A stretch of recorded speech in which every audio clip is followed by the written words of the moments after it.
When Obama became the president in 2008, I'll never fucking forget that because that was the first time I could vote. That was the year I turned 18, right?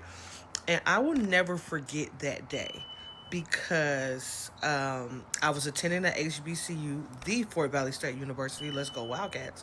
But I will never forget what it felt like to be black on that campus when he won. And if you went to a HBCU and you were there that day, period. Okay, and I will never forget what it was like the build up was vote, the slogan was vote or die, right? So you had the diddler, hate to say that, but him, Jeezy, it was so many black celebrities supporting this black man to become the president, and the celebration was so intense it almost seemed like a riot if you don't know black people. But as a black woman, even at 18, I feared what was going to happen to black people having a black president. And I was correct. Now, did it happen when it was happening? Absolutely not. Right? Because growing up in the 90s and early 2000s, the racism, it was covert, right? It wasn't outwardly, right? But ever since that man became president, we have been being punished because a black man was president. And these are the facts, right? And so that's how we got fat fucking felon 47. Because it was a punishment. Because how dare you niggas think you're closer to something, right? And I want to say the same thing in a different way was happening with Kamala, right? With how dare you black bitches think you're having something. And I used to be a person because I've been in advocacy for quite some time who was like, we should fight, fix the system. But I'm way past that. There's no fixing the system. There's no fixing anything about this country for my people, black people, not POs, black people. This is who this is for. And relocation is scary. Relocation has made me look at marching band videos and cry because I know for me and my black daughters, I got to get the fuck up out of here. And I'm going to be away from my friends, away from my family, away from black culture. So we're ultimately being displaced again. But nothing is going to come to this country but what it deserves. And my people don't deserve that. And so, can I tell you where to go? I thought I did, but shit been a little shaky. But black people, keep your head up. Because, black magic. And I just want to leave y'all with, I think we're all having these thoughts. Those feelings are valid. We have never done unto people what has been done unto us. And I think their fear that we might ever do it is a burden that they have to bear. And instead of sitting in that burden, they burden us with it. Let it go. And you know what I mean? I'm watching videos of what's going on in the United States, and I'm like, every post, I feel like, well, this is a black experience. This is all that the black experience has ever been. Here, period. But how dare it happen to white people? How dare it happen to brown people, right? And, that's a hard pill to swallow when you realize, not feel like, when you realize that nobody is an accomplice or an ally of yours. And you would like to know why you're so hated. It's because you are so great. Nobody who feels that they are superior will rig the game. Would rig the game. Would rig the game against people they find inferior. So I'm saying this to everybody black. To live in your black. Live in your truth. Live in your magic, because that is what makes us, us. Oh, I wish that my family were Democrats.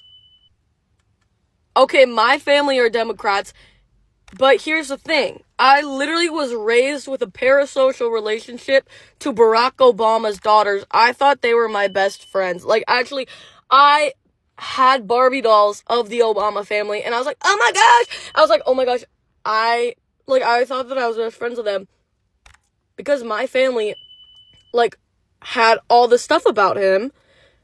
And, we're talking about Obama all the time. So I was like, oh, you guys must be friends. So I thought that I was friends with Obama's daughters because, hello, they're the same age as me. And then we went for Girl Scouts. We went to the White House when Obama was president. I was like, okay, we're at my friend's house. Like, okay. Oh, also in those like elementary school elections that you did, I voted for Obama, and I was like, this one's for my homies. Because I need my girls to be in the White House for 4 more years. Come on, guys. My best friends, they want to live in the White House. Don't understand what is really happening in US. Because the US people, they are the ones who elected Donald Trump. And they are the ones who are now crying all over, saying that they miss the services of Barack Obama. And yet when Barack Obama was on that leadership, they were saying that Barack Obama was not treating them the way they want. But now they are crying that saying, oh, Donald Trump is not treating us the way we want. We didn't expect this from Donald Trump. Tell me your views, what do you see? Are they exaggerating words, or that is the reality that's happening in USA? Let's take a look at these clips, then we'll come back for more and more. Don't forget to leave a subscribe and a share. I miss you too. That's why I came. Now, one of these values is freedom. So let's talk about that for a second. I do not think we have ever had. I don't think we've ever had an election where candidates understand the concept, the idea, and the reality of freedom so differently. Because for Donald Trump and his cronies, freedom basically means getting away with stuff. It means, well, you know, if I want to bust a union, I can get away with that. And no, do not move. See, y'all should have never gave me the confidence. I mean, here we go, 3rd video of the day. I just wanted to say, me and my coworkers, some of my coworkers, we miss Obama. Fuck the Democrat versus that man knew how to address people, knew how to pronounce things, knew how to, you know, articulate himself in a professional presidential manner. And I just wanted to tell y'all, we miss Obama. This shit's sad. Really, it feels like, y'all know what it feels like. It's crazy out here. Let me know if y'all miss Obama. I know y'all do. Welcome back, guys. It is true. They are the ones who elected Donald Trump. But I'm sure they elected Donald Trump expecting different from what's happening now. Some of them, it's ironic for them. That's why the MAGA voters, the MAGA supporters, they are crying all over, saying that I wish I knew that this will happen. I wouldn't vote for this movement of Make America Great Again.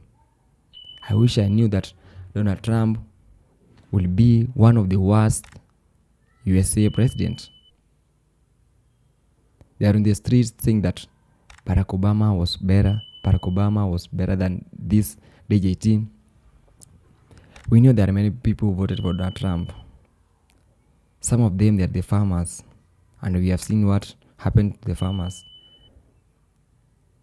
The farmers, they are crying. Even now, they are saying that they want immigrants. And yet, Donald Trump was the one who decided to deport and they put restriction on borders about immigrants. And now, the farmers, they are crying. Because we know the white people can't work. All that time that the immigrants were working. And now,